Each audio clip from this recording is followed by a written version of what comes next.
ابھی آپ کو بتائیں کہ فرحت شہزادی کا خفیہ پاسپورٹ منظر عام پر آ گیا۔ منی لانڈرنگ کے لیے فرحت شہزادی کو غیر معروف ملک وینا تاؤ کا خفیہ پاسپورٹ بنا کر دیا گیا۔ چیئرمین پی ٹی آئی اور بشرا بی بی کی دولت چھپانے کے لیے اسی پاسپورٹ پر فرحت شہزادی کے بیرون ملک دورے، تحریک عدم اعتماد کی ممکنہ کامیابی کے پیش نظر پراپرٹی ٹائکون کے بیٹے کو فرحت شہزادی کے لیے خفیہ پاسپورٹ خریدنے کا ٹاسک بھی ملا۔ آپ کو بتا رہے ہیں کہ پراپرٹی ٹائکون نے ایک اور معروف بزنس مین کو خفیہ پاسپورٹ بنانے کے لیے 1,30,000 امریکی ڈالر فراہم کیے۔ فرحت شہزادی کے لیے پاسپورٹ 28 مارچ کو خریدنے کے بعد بشرا بی بی کے حوالے کیا گیا۔ چیئرمین پی ٹی آئی کی حکومت جانے سے 6 دن قبل فرحت شہزادی کو بیرون ملک بھجوایا گیا۔ دبئی کے بعد فرحت شہزادی کے تمام سفر وینا تاؤ کے پاسپورٹ پر گرائے گئے۔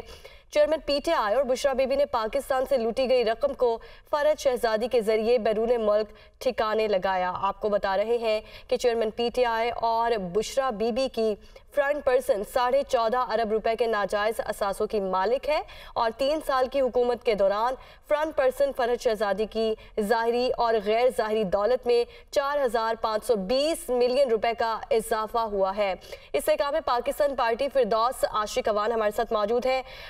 بہت شکریہ آپ کے وقت کا۔ یہ بتائیے گا کہ یہ آیا ہے، یہ اسٹیٹمنٹ سامنے آئی ہے، اس کے متعلق کیا کہیں گے آپ؟ دیکھیں، یہ آئے روز جو انکشافات ہیں اور ہر آنے والا دن جو ہے وہ کرپشن کی عجب کہانیاں اور غضب کہانیاں جو ہے ان کو بے نقاب کر رہا ہے، تو یہ اس بات کی عکاسی کرتا ہے کہ اس قوم کو کس طرح سے بیوقوف بنا کے واردات ڈالی گئی اور کیسے جو ہے وہ صادق اور امین کا لبادہ اوڑھ کے پس پردہ جو ہے وہ اس ملک کو لوٹنے کی حکمت عملی بنائی گئی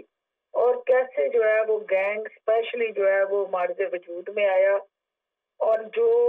یہاں تک کہ پاکستانی شناخت جو ہمارا اعزاز ہے اس کو بھی چھپا کے پس پردہ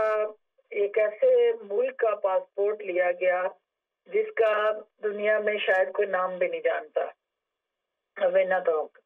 اور اس کی آڑ میں جتنے بھی ٹرپ انٹرنیشنل کیے گئے فرح گوگی نے اور اس کے ساتھ جڑے جتنے بھی کردار تھے، وہ مقصد وہ پاسپورٹ جو خریدے گئے اور اس پاسپورٹ کو خریدنے کے بعد ہمارے پراپرٹی ٹائکون نے جس طرح فرح گوگی کو فرنٹ مین بنایا اور سرکاری سہولت کاری میں جس طرح بے دریغ قومی دولت کو بیرون ملک پہنچانے کا منی لانڈرنگ کا جو یہ طریقہ ڈھونڈا کہ ایک خفیہ پاسپورٹ جو تھا 1,30,000 امریکی ڈالر کا وہ اس پراپرٹی ٹائکون کے ذریعے بنا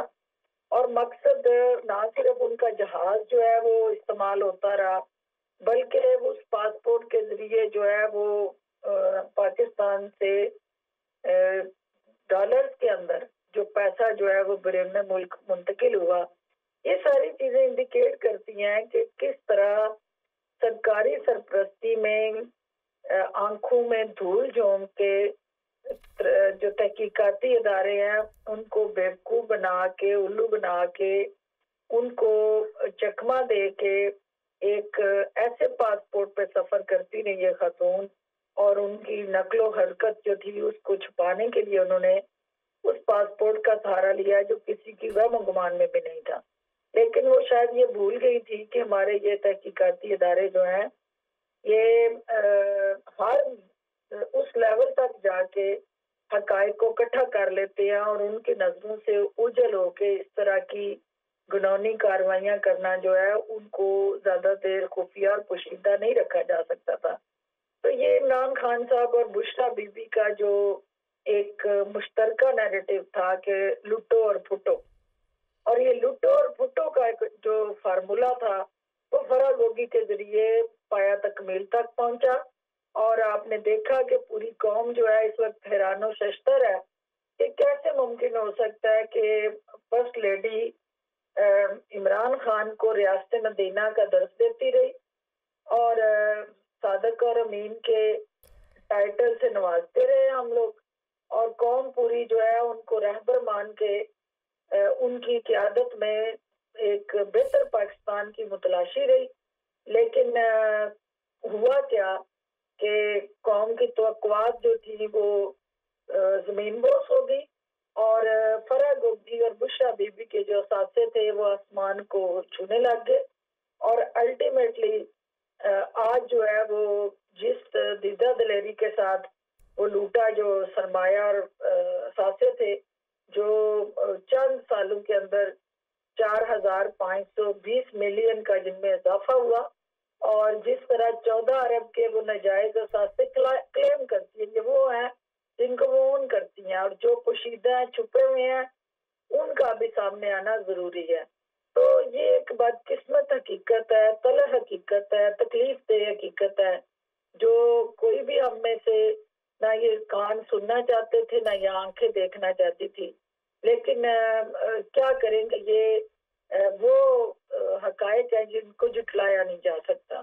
اور خان صاحب نے چیئرمین تحریک انصاف نے اپنے گرد جو گینگ اکٹھا کیا جی اس گینگ کو یہ ٹاسکنگ تھی کیونکہ وہ آج جتنا بھی سرمایہ اثاثہ اور اوورال لوٹ مار کی دولت کے ساتھ اکٹھا کیا جو ان کا اس وقت پورے کا پورا ایک منی بینک کہہ لے, پراپرٹی بینک کہہ لے, ان کی بیرونی اور اندرون ملک جو جائیدادوں کا انبار ہے وہ سب چیزیں اپنی جگہ ہیں. لیکن کیا فائدہ اس دولت کا جو آپ کو ایک ہیرو سے زیرو کر جائے؟ کیا فائدہ ان وسائل کا جو آپ پیسے تو اکٹھے کرتے رہے, تجوریاں بھر گئی, لیکن آپ عوام کی نظروں سے گر جائیں. آپ لوگوں کے دلوں میں بستے تھے اور آپ نے یہ اس قسم کی حرکتیں کر کے ایسے گینگ کی سرپرستی کر کے اپنے آپ کو عوام کی نظروں سے گرا لیا. اور دلوں میں بسنے والا جو ہیرو تھا آج وہ زیرو بن کے قوم کے کٹہرے میں کھڑا ہے اور جیل کی سلاخوں کے پیچھے ہے. اور یہ وہی کردار تھے جنہوں نے اسے اس نہج تک پہنچایا. اور میں اپیل کرتی ہوں اپنے نیشنل سیکیورٹی اپریٹس سے, اپنے متعلقہ تحقیقاتی اداروں سے, عدالتوں سے کہ یہ کردار جو ہیں جو بے نقاب جی ٹھیک ہے. فردوس عاشق امان آپ ہمارے ساتھ ہی موجود رہیے گا.